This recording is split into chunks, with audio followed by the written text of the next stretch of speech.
43 years. That's how long a killer lived 3 miles from his own crime scene, until a group of college students did something 4 decades of detectives couldn't. This is the story of Sheri Jo Elliott, and how the hardest part of solving her murder wasn't the DNA science, it was just reading the file. November 16, 1983. 16-year-old Sheri Jo Elliott waits for a school bus home in Blumfield Township, Michigan. She never makes it. She'd been sexually assaulted and fatally shot. There's no suspect, no confession, nothing pointing anywhere specific. 1983 era investigators do what they can. They interview, they canvass, they build a file. Then the leads run out. The case goes into storage. Interview notes, evidence, logs, photographs, decades of paper repacked and relabeled by 3 generations of detectives who each open the box and each close it again. Not because they stopped caring. There's always a newer case bleeding on the desk, and the box from 1983 can wait 1 more year. It waits 40.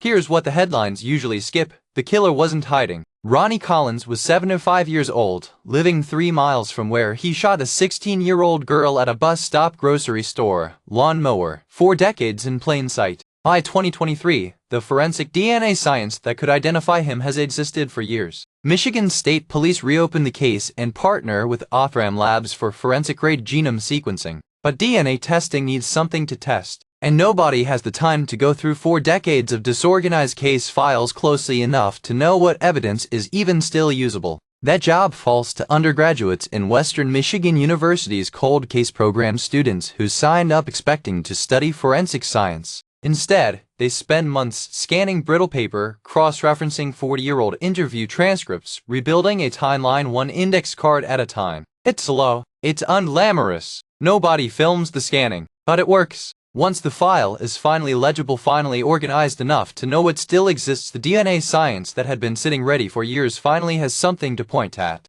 Othram Labs runs the genome sequencing. A name comes back: Roni Collins. Detectives spend the winter of 2025 into early 2026 quietly confirming it, preparing to finally do what 43 years hadn't allowed: knock on his door and ask a question. They never get the chance. 4 days before that knock is scheduled, Collins dies by suicide. The autopsy team collects a DNA sample anyway. It matches. On April 13, 2026, Michigan State Police officially closed the case. No trial, no sentencing, no moment where a family watches someone answer for it in a courtroom. What they get instead is smaller and somehow larger, a name where there had been only absence for 43 years. In a Western Michigan University classroom, the students who spent a semester scanning old paperwork get the news the same way everyone else does: a headline. None of them fired a weapon, ran a lab test, or sat across from a suspect. They read very old paper, very carefully, for months, until it finally made sense. That turned out to be the part that mattered most. Most cold cases don't die because the trail goes cold, they die because nobody has the hours to reread the file. Sheri Jo Elliott waited 43 years for her name to mean something again.